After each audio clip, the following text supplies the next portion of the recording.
everyone.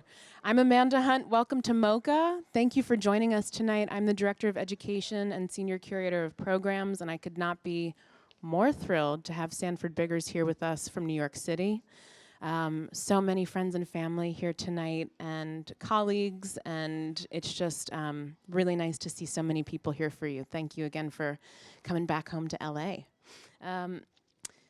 This is part of a larger series of conversations that we call Artists on Artists, in which we invite artists anywhere, really, to come and give vision and voice to the works on view. And in this case, it felt really necessary and exciting to bring Sanford into this dialogue with Works on View, part of With Pleasure, Pattern and Decoration in American Art, 1972 to 85, curated by Anna Katz, with the assistance of Rebecca Lowry, who are both here tonight.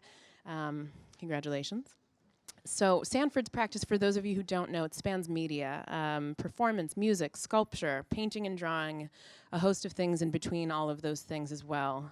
His work has engaged subjects related to the Black American experience, namely police brutality, through a series of bronze sculptures recast and effectively resculpted from fragments of African statuary. As creative director and a keyboardist, he fronts Moon Medicine, a multimedia concept band that straddles visual art and music.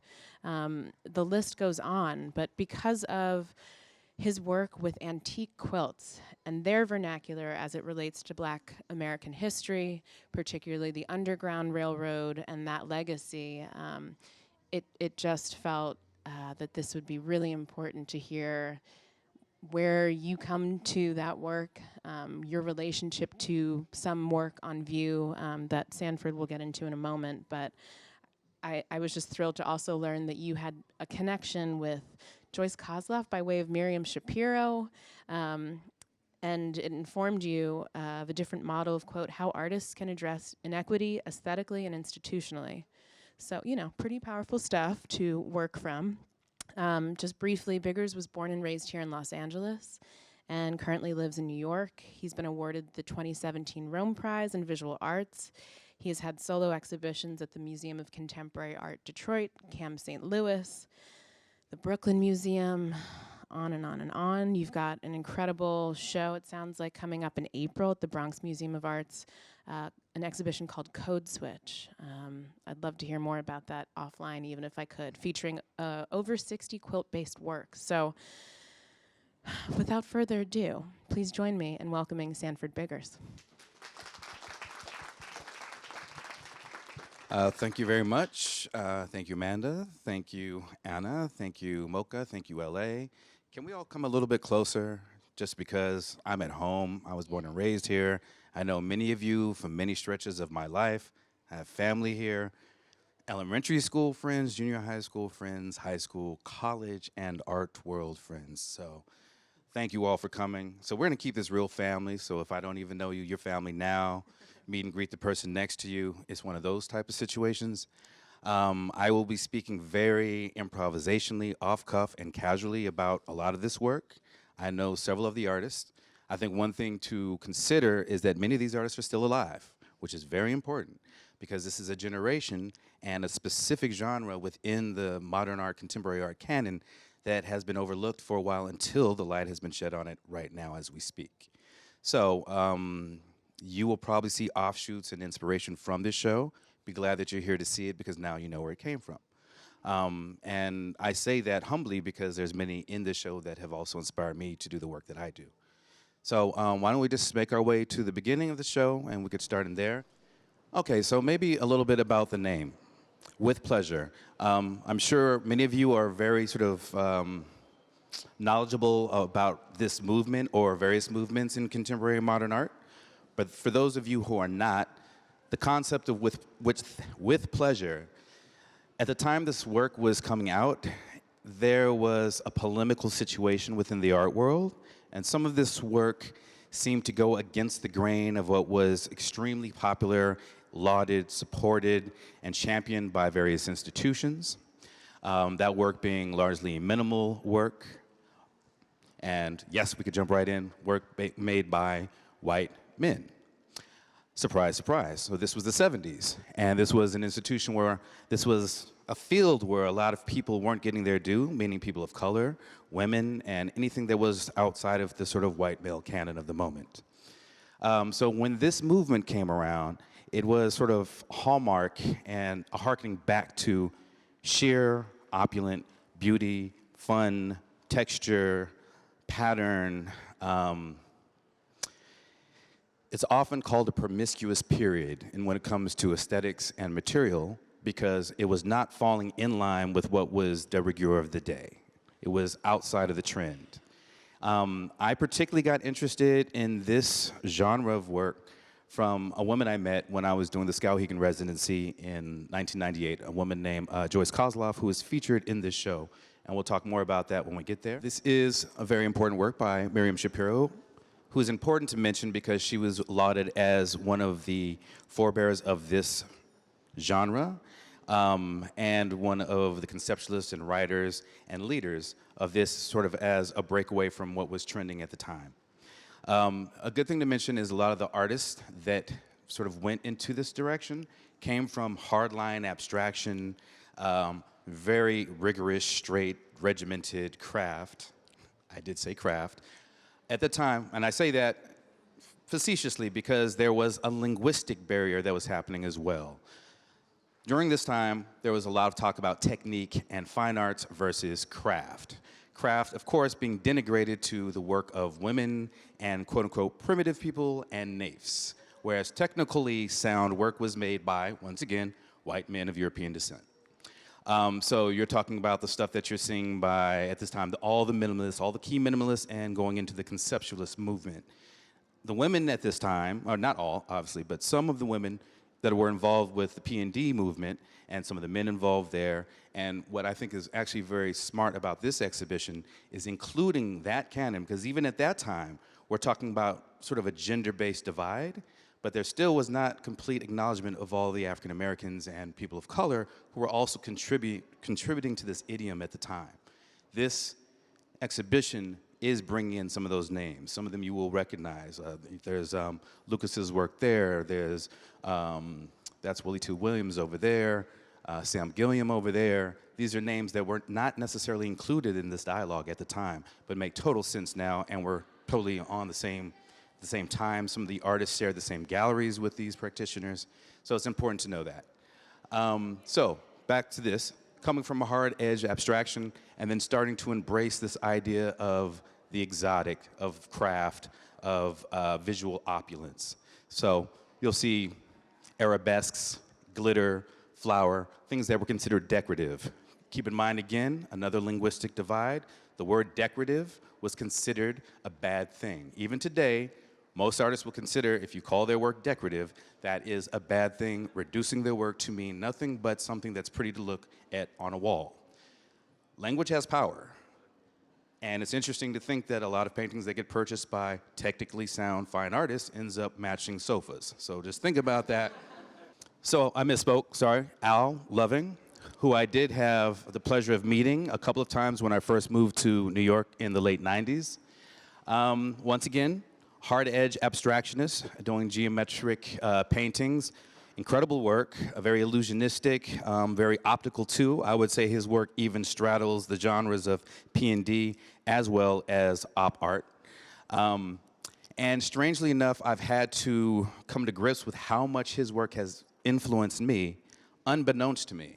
And I will say this, I believe this about great art, great literary works, great music, and so on. You might not get it the first 2, 3, 4 times, maybe even for a decade. But at some point, it clicks with you, and you realize that it's sort of holding the truth to everything that you've been working on. He's one of those artists. So now I'm sort of going back and looking at the movements that he made, the changes he's made, the aesthetic shifts and evolutions that he had, because I see some of that echoing in the work I do. So if you don't know much about him, you should check him out. Incredible work. This right here is when he is leaving hard edge abstraction and realizing that that language and the appreciation of him being a person of color making that work in a field of mostly white men was going unrecognized and leaving him feeling like he was unattached to his personal cultural background.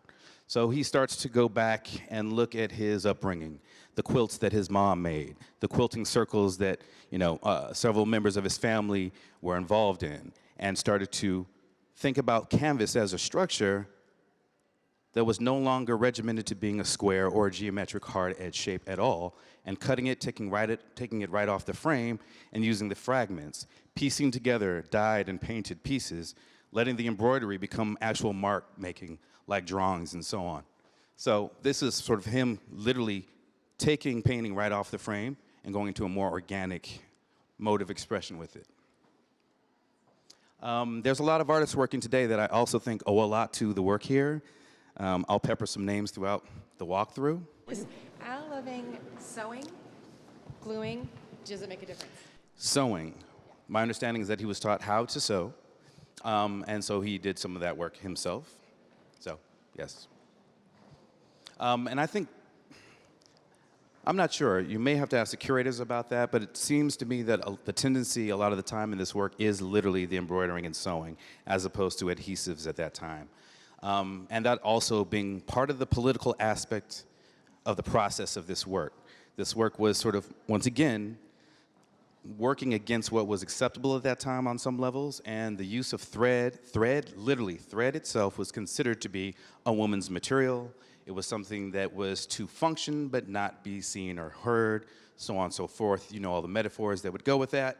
But this genre, this mode of making, championed that and was bringing that back out to the fore, saying that if we're literally painting on canvas, which is a woven material, why not show the embroidery? Why not let the thread be part of it? If we're talking about form and function, then it seems like a actually very closed-circuit marriage between those materials. This is a work by Howardina Pindell, still living in New York City. And this was literally made with paper, hole punches that were, left out of the hole puncher, glitter, anything that you can find to make this piece. But it's still somewhat of a minimalist piece in terms of what seems to be a monochrome from a distance. When we get closer, you see there's a lot more polychromatic things happening. For me personally, this makes me think of my time in Rome and thinking of this as a palimpsest, where you're not necessarily just looking at the piece we see here or the image, but you're thinking about the process, the layers, the duration, the time it actually took to build up this surface and build up this visual piece that we're seeing here. And I know I might be sounding redundant to people who are really invested in the art dialogue, but for those who are not, process could be as important, if not more important, than the final piece itself. This is part of the theoretics and polemics of contemporary art, that it's not just about what you see, how it's made, but it's about how it's made, where it's made, by whom it's made, and all these other very subtle gestures. So consider that when looking at this and everything else that you look at. Heartland. This is another Schapiro piece. I'm just pointing this out because I love it. I love the tumbling block pattern that's used here. This is sort of a hallmark piece, no pun intended with that heart there, but a hallmark piece that sort of illustrates a term that she coined called femage. Femage was a way of taking collage and putting the feminism in it. This would have been probably first strain feminism at that time, and thinking about how to heighten what was considered domestic or women's materials into the canon to belong and in dialogue with museums and galleries and so on. So this is a collage of multiple things, something just straight up beautiful about it. I don't have to go too deep, you can see it for yourself. I like this work. I don't know what to say about it, except that I had a student that I worked with years ago named Cristina Camacho, Latina artist. I don't know if anyone knows her here or knows of her work, but you should check her out. Oh, yes, there we go. Okay, there we go, yes. Her work is incredible, and it's getting better and better. And I had a great privilege of working with her for many years at Columbia, and this work is sort of giving me vibes of Christina's work and sort of seeing where she was coming from with the work she's doing. So check it out, she's on the gram. There's a few themes in this room that are very, I feel very connected to. Let's all move in a little deeper because there's a lot of people trailing outside. I want to make sure everyone is inside.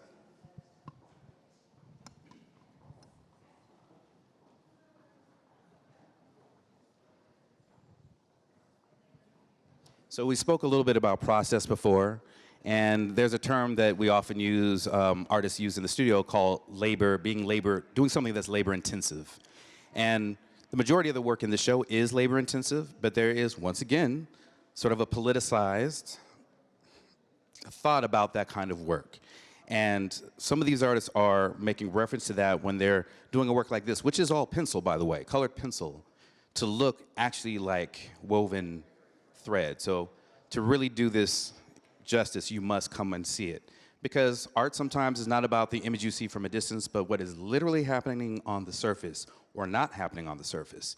And I use that in juxtaposition to this piece, which once again looks like embroidery, but this is actual acrylic paint, squeezed out of tubes with pin-sized, needle-sized holes to get extremely thin lines to look like thread. So if we're looking at these two things in, let's say, material opposition, they're both perfect examples of the labor-intensive practice. And while these works were being made, there are metaphors and references to, once again, the domestic activity of women that could be labor-intensive and often thankless and unseen. Cleaning diapers, cleaning a home, washing, blah, blah, blah. And I don't mean to be reductive. This was the language that was often used at the time. So these aren't necessarily all my words. But as an artist myself, I have engaged in labor-intensive work, very labor-intensive, like 20-foot by 40-foot sand pieces where I'm pouring the sand, you know, less than a quarter of an inch thick. That takes, 300 hours or so. And, doing a work like that, it literally takes you into a transcendental state. And I think that was part of what they were achieving, because there's a lot of talk about travel and the spiritual that goes along with pattern and decoration. Once again, the spiritual is a word that has been maligned in art history, hardcore. It cannot be just beautiful, it cannot be decorative, cannot be spiritual, so on and so forth. Things need to be cold, detached, sterile, clinical. I'm sure we all don't agree with all that now, but this was a thing at the time. And this was used to divide and fracture the art world and the way we've learned about art history and the way the art market goes. So this has tentacles that you still feel today. So get close to these, see what's really happening. Once again, do this with everything you see. Our work is not represented on Instagram or a digital format. See this stuff in person, see what's really happening on the surface. See the fingers, see the hands. Think about yourself doing that. Could you? Would you? I mean, to make work like this, it does entail a bit of mania. It's a fact.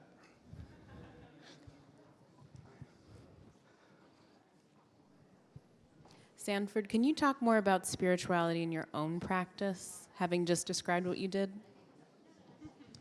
Okay, I will. So the question is, can I speak about spirituality as it relates to my practice? That's a complicated question, and it's one that I haven't really dealt with in probably a good close to a decade.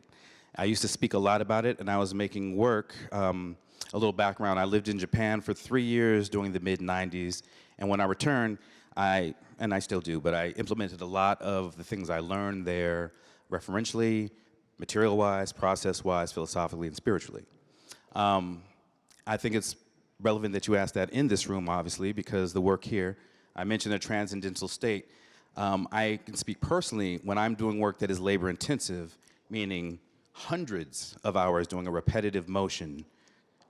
Things become so abstract that you are no longer looking at an image. You're merely doing a task.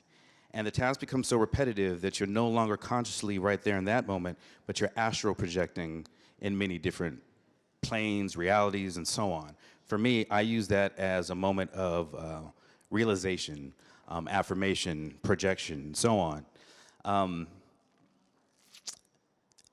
I think one of the reasons that it became so maligned within the art world was because some people couldn't get there. And they found other language to do what they were doing, which I think is not really that devoid of this process. But it was a language that was so steeped in, I guess, vagaries and real abstract thought that it was hard to categorize, capitalize, and contain it by Western basic language, which often happens. When I talk to artists, students, even the you creatives here, I have an aversion to quick titles and genres just being put into one box. It serves its purposes, but I don't think it serves a creative purpose. Those are things that usually are coming from outside of the studio. Within the studio, you're in the space making something. Whether it references old stuff or it becomes totally new is irrelevant. You at that moment are sort of connected to the thing you're making as opposed to the world around you. I think that's a spiritual thing as well. So, sure. Like in one of these right here, right? These very labor-intensive pieces of art. Do you know ahead of time how intensive it's going to be, and then as an artist, and then do you is anything involved in the preparation for that? Well, obviously that's sort of a case-by-case thing, and if you're going to do 3 of these, you learned a lot on that first one. But you're seeing the first one that she showed, not the first one she did. So that labor intensity, you can multiply that a few more times. Let's face it, artists for long periods of the time, they spend hours upon hours, days, months, years in their studio trying to develop something. We are contending with history. Forget about just trying to make it. We're talking about we have hundreds, thousands of years of art to look at to make what we do, and we don't want to repeat what we've seen. That takes experimentation. This should not be ever understated. The kind of research and activity that it takes to figure this stuff out. So there's no way I could predict that. I've done pieces that I could put a cool 100 hours in, and it failed. But I learned enough to say, you know what? I'm ready for another 100 hours, and I'm going to make it work. But that's why I say it takes a bit of mania for you to even think that way. So, for example, I mentioned very casually that I did a 20-foot by 40-foot prayer mandala, basically. It looked like a prayer rug. It looked like actually a 6th BC Afghani prayer rug. And this was done in Harlem in a vacant space. I did have a small team that I worked with, but literally clocked in around 300 hours to make this thing. I trained the people to pour the colored sand, and we made this very intricate diagram. This was influenced by my time living in Japan and studying and working with Buddhist monks and making basically a sand prayer rug instead of a sand mandala. At the end of that, there was an exhibition. First thing that happened was, exhibition opened, a couple of 100 people in the room, and one of the young kids, probably around 6 or 7, freaked out and ran across the piece to her mother across the room.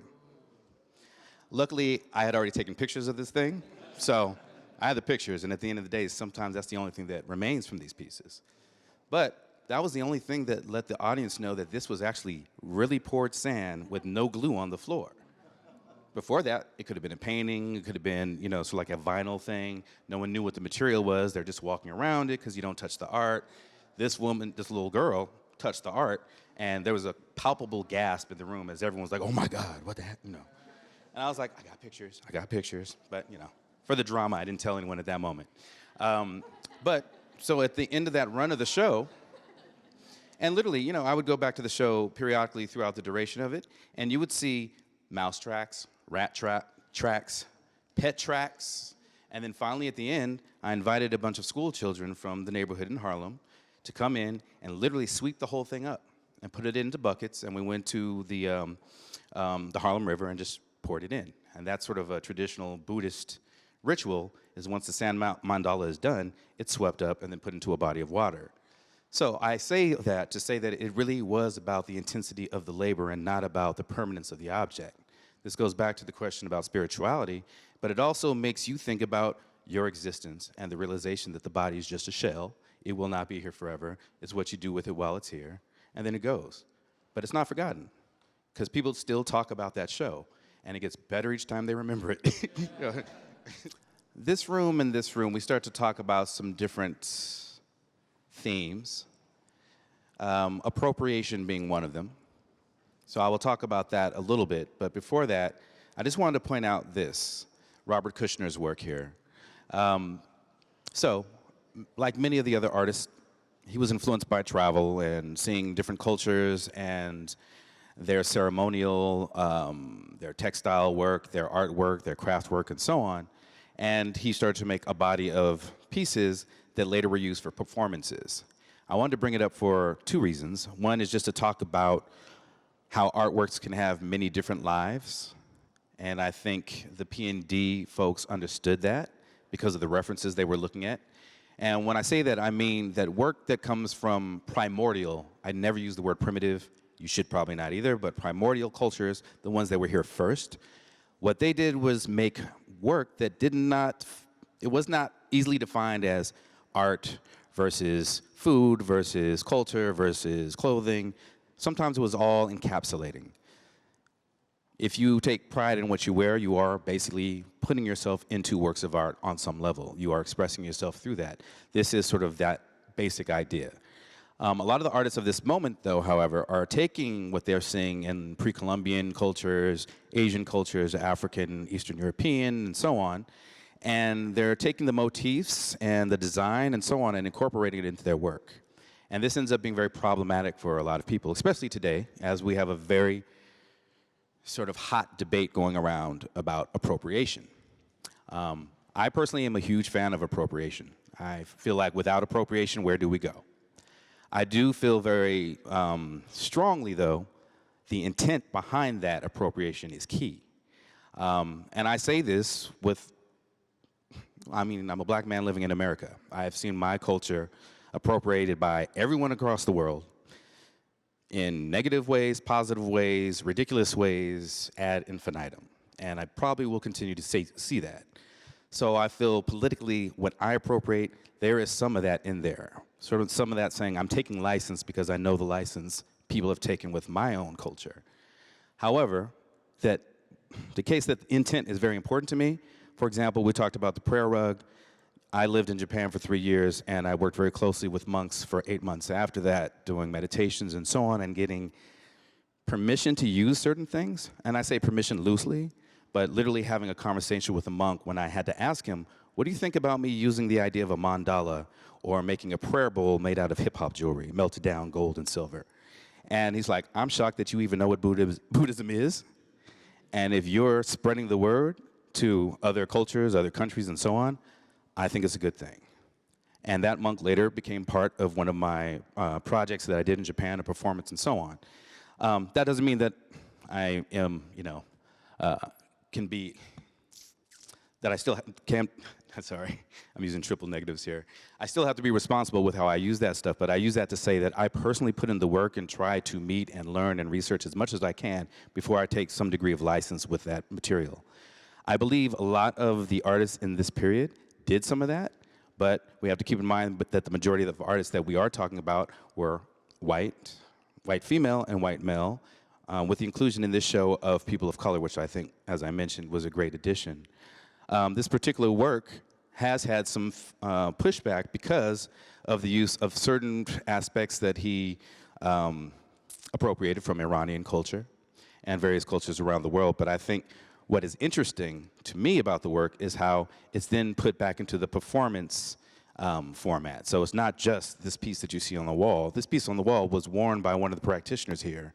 And this goes back to a very important moment in contemporary art in New York, particularly during the late 60s, mid-60s to 70s, where there were artist happenings, things that were basically performative, that were basically pulling themselves outside of the institutions, the museums and the galleries and so on, because those places were not looking at the avant-garde, they were looking at the established, and the established was championed by a very select few of white men writing about white men.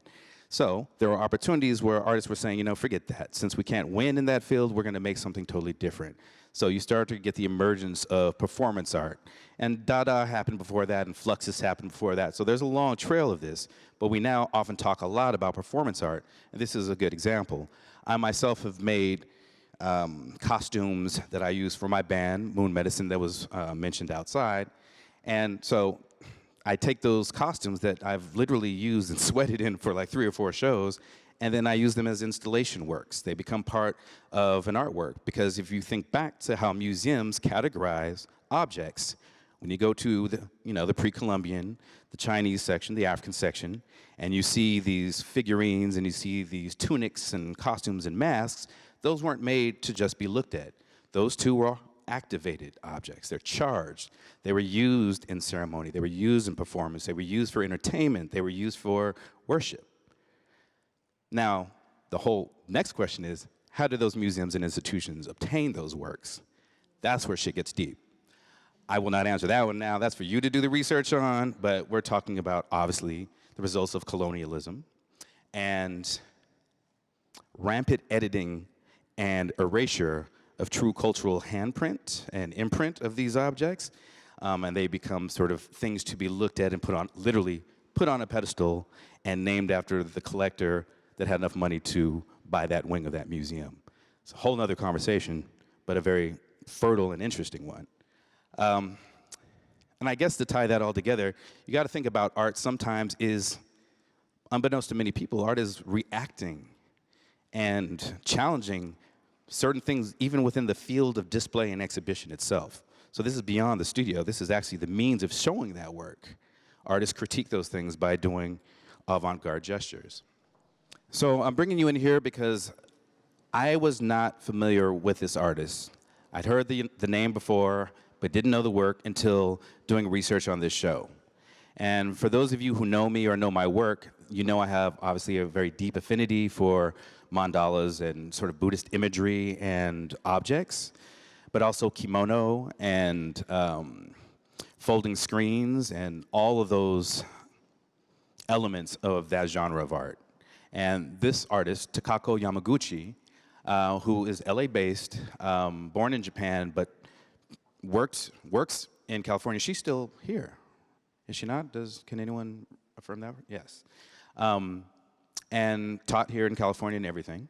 But I ran across these works, and once again, like the Al Loving situation, I'm looking at these and realizing how much of what I've been doing in the last series of paintings that I've been working on antique quilts, are right in line with some of the explorations here. And these explorations are basically one thing that is sort of signature to kimonos, particularly, is that kimonos can have abstract and landscape imagery embedded on it, and neither takes hierarchy.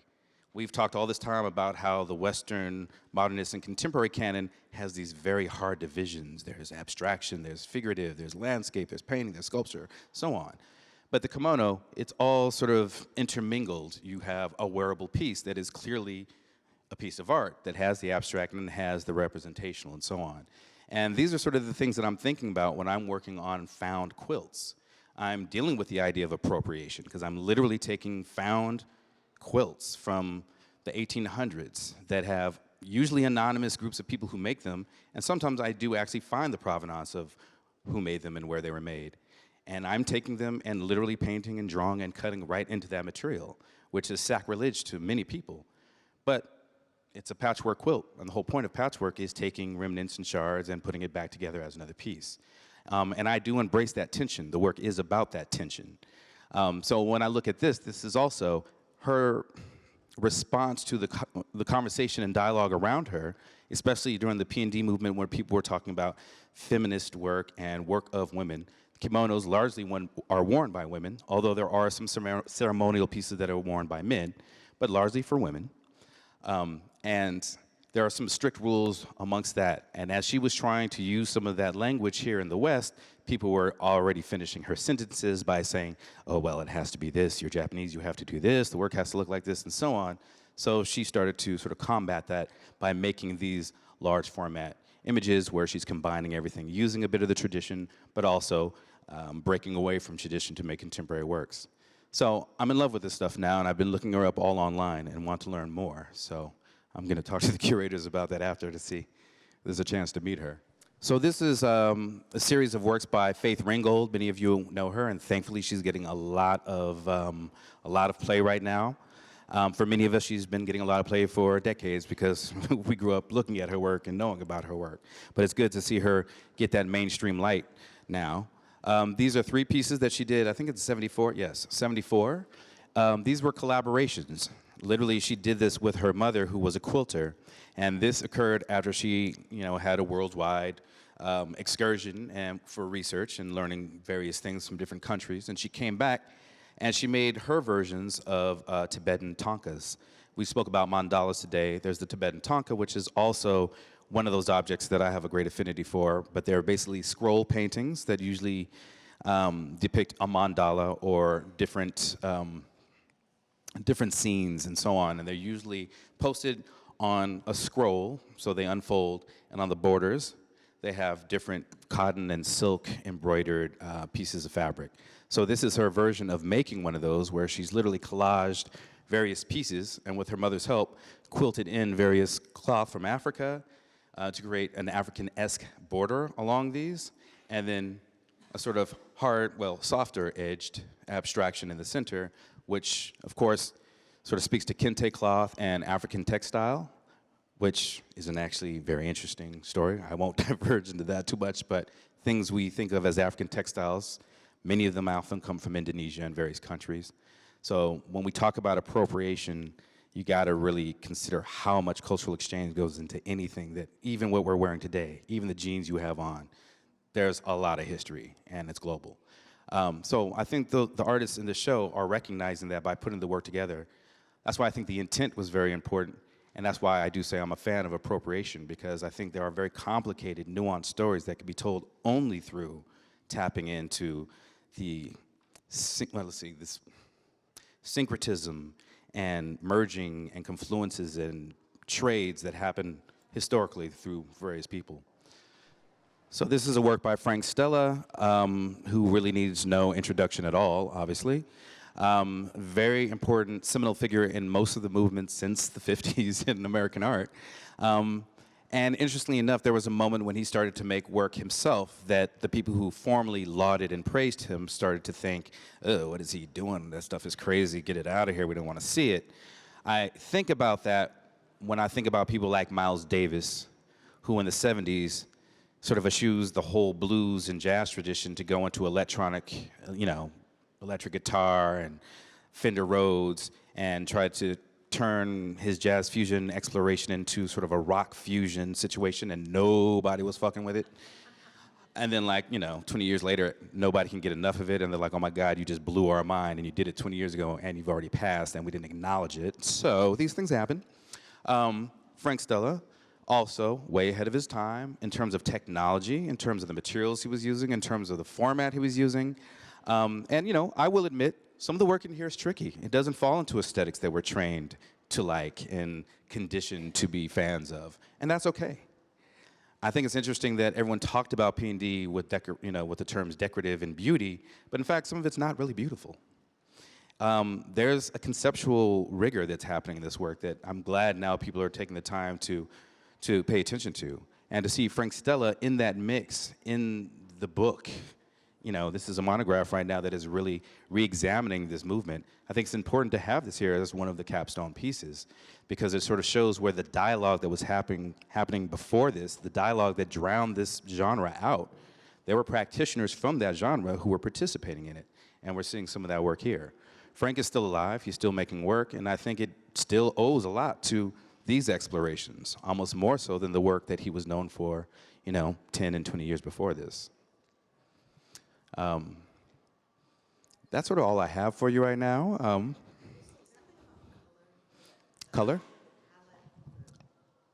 Well, I think color goes back into this notion of opulence, over-the-topness, an embracing of things that were seen as gaudy. Actually, there's a really interesting dialogue, and I might ask one of the curators to speak on this a little bit more, but going back all the way to the early 20th century dialogue when architects were basically saying that decorative aspects of architecture were no longer of interest, and that all that had to get taken away for hardcore minimalism and strictly form and function. Anything beyond that was excessive. And the deeper read of that was the quote-unquote excessive and the decorative and the beautiful comes from the feminine part of the mind. And there was a need to squash that. There was a need to take it back into control and create a new language, a new paradigm, have the writers for it, and have the practitioners to now introduce these hard edges. The Bauhaus and Corbusier and all those people were coming in and sort of getting rid of all of that. So there's some of that push and pull happening. So during the P&D movement, that embrace of texture and color and so on was part of that. It's not necessarily solely a refutation. It's sometimes just saying, you know what, this stuff is great, why not? I love it, let's do it. You know what I mean? There was like a levity in some of the work as well. Color represents some of that. Mm-hmm. All right. Thank you.